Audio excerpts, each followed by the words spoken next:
Welcome to VGG Music Sci-Fi. Oye, cabrón, ¿cómo es yo BGP? BGP quoi? BGP live. Ça va pas du tout. On va la refaire. On va la refaire. Normal, alors, vous enchaînez. Je l'aurais mis en plus. BGP Music Live, ok. C'est parti? Ouais. Vamos locos sur BGP Music Live, cabrón. la casa. Cabrón, la casa bonita. BGP Live. Hola. Meilleure intro du Hellfest, hein, très clairement. Welcome to VGG Music Sci-Fi. Loco Merté, on est super content de vous recevoir. Comme je disais juste avant, on a fait 2 semaines Loco Merté, on était à la Maroquinerie, on était au off et on était hier sur Live Stage. On reparlera de ce que vous avez ressorti du live. Au cas où, je vous laisse vous présenter succinctement de ce que vous voulez dire du groupe pour ceux qui ne vous connaîtraient pas.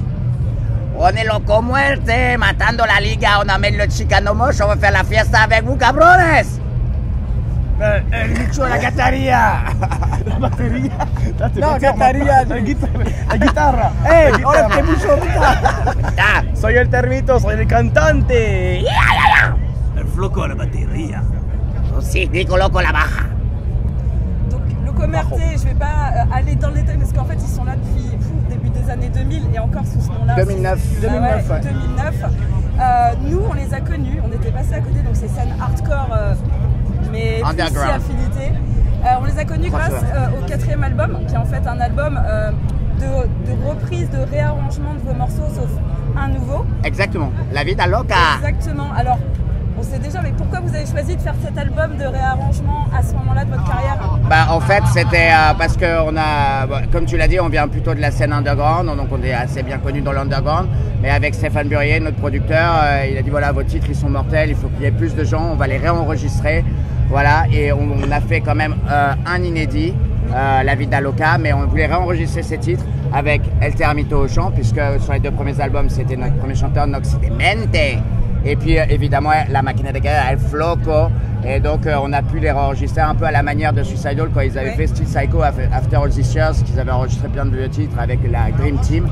Voilà, on a voulu faire ça pour se relancer, retourner, avoir ces morceaux avec toute l'équipe, et puis voilà, on est hyper content de ce disque parce que c'est les morceaux qu'on adore. Et c'est chouette de les rejouer en live encore des années après.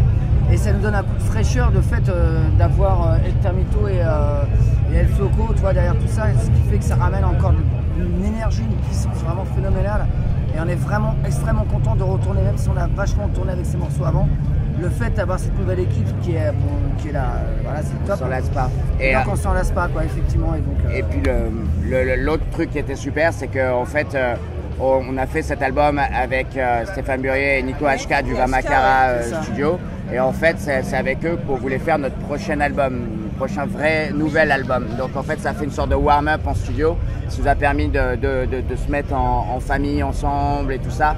Et là, on a donné le meilleur pour Parano Booster. Voilà, on a pu vraiment bosser plein de trucs dans le détail. Et le son va être monstrueux sur Parano Booster. On est hyper contents. Ouais, Parano Booster, du coup, c'est un 11 titres et ça sort début 2024. Voilà, ça, 2024, donc, ouais. On sera évidemment pas la date là précise. avec BGP pour la sortie de l'album. Du coup, en fait, là, on va dire, vous reprenez des nouvelles personnes pour pouvoir présenter cet album à un public plus étendu. C'est ça, enfin voilà, maintenant on a un tourneur, Chris de Maximum Tour, voilà, on a trouvé plein de gens grâce à Los Clásicos qui nous ont découvert, qui ont vu que Loco Muerte, bah voilà, c'était cool et c'était la onda positiva.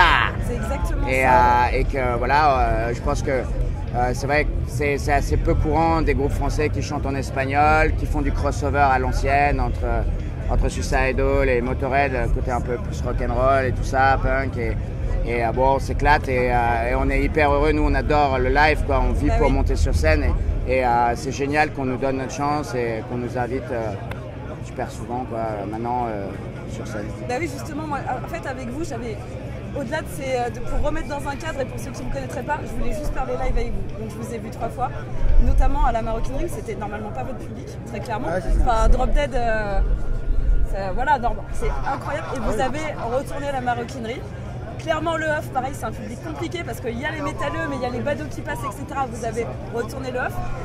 C'est quoi À votre avis, qui fait un groupe de scène qui amène cette énergie pour des gens mais c'est du hardcore quoi. C'est la passion. La passion et le sourire, la honte positive. Parce que nous, on se prend pas au sérieux, on est tout le temps en train de déconner et on adore jouer ces morceaux-là. C'est aussi une aventure humaine, Loco Muerte, et quand on est ensemble, on est tellement heureux d'être là. On est vraiment des frérots. On est des frangins et on a envie que les gens ils passent un super moment avec nous parce que nous on passe un super moment avec eux. Et donc on essaie de les emmener dans la famille à Loco Muerte, de leur dire venez avec nous, on va faire la fiesta, on oublie tout. Ah ouais bon, et on fout le bordel quoi. On l'a bien retenu, ce mot, je pensais que ce serait le mot de la fin. Et ce qui est vachement bien aussi pour Loco Muerte, c'est qu'on fait une musique qui passe partout. On peut jouer avec des groupes de death metal, on peut jouer avec des groupes de hardcore, on peut jouer avec des groupes de punk, on peut jouer avec des groupes de trash. Des groupes de death, on a même joué avec Gorod par exemple. Et bah tu vois le public dans le Gorod c'était mortel quoi. Donc ça c'est super bien quoi. Oui, parce que oui effectivement le hardcore, on le voit avec la Warzone, la plupart des gens qui sont à la Warzone ils restent à la Warzone, c'est pas forcément quelque chose. Oh génial, il pleut. Ça va nous faire du bien. Et puis nos potes à Cabel aussi qu'on adore. Qui nous ont beaucoup aidé pour le clip de La Vie d'Aloca. On les adore. Et on a un petit featuring sur Parano Booster. Voilà, Auré qui vient. On a plusieurs featuring sur un petit scoop. Ah oui, bah là, très clairement. Spécialement pour vous. Il y a Black Bomb sur un de nos morceaux. Voilà. Sur Parano Booster. Ah oui, Arnaud. Ça va vraiment envoyer quoi. Parce qu'il faut savoir que évidemment on a une grosse histoire avec Black Bomb dans le sens où El Termito. Moi j'étais fan depuis que je suis ado et que j'ai 12 ans, 13 ans et le fait de faire un featuring avec eux c'était. Voilà, et nous on a toujours été fans d'eux, on allait au concert et ça a été le premier groupe français qui quand ils nous ont entendus, Loco Muerte, ils nous ont fait venir en première partie. Et donc il y a vraiment un gros lien d'amitié. La Outblast aussi beaucoup. Et puis il faut savoir que El Floco il joue dans le groupe de l'ONG Savage Land. Et en fait, il y a Poun et Étienne de Black Bomb qui sont dedans. Donc en fait, c'est vraiment la famille quoi. Donc c'était assez logique. Et en plus, le morceau sur lequel on l'a fait venir, c'est un morceau en hommage à un morceau de Black Bombay qui est le morceau Mary. Et du coup, voilà quoi, c'est un morceau qui parle de weed. Alors, on est en train d'en prendre. Voilà. Et pas grave. On est là quand même. Du coup, je fais une question un peu Hellfest. Vous êtes là depuis le début, vu qu'on vous a vu off, vous êtes là jusqu'à la fin. C'est quoi les groupes, soit que vous avez kiffé, soit que il ne faut pas louper d'ici demain. Et Municipal Waste. Ok, donc c'est les deux recommandations. Meshuggah aussi. Bah oui, il y a Meshuggah ce soir. Ce soir. Ok, avant que nous n'ayons plus de matériel, c'est dommage, mais comme plus je vais vous laisser le mot de la fin et je sens que ça va être épique. ¡A huevo! ¡Cabrón de mierda! En mexicain, ça veut dire on s'en bat les couilles! Je vous remercie beaucoup, Loco Muerte. On se voit quoi qu'il arrive début 2024. Allez, on peut aller faire du surf. À bientôt sur BGP.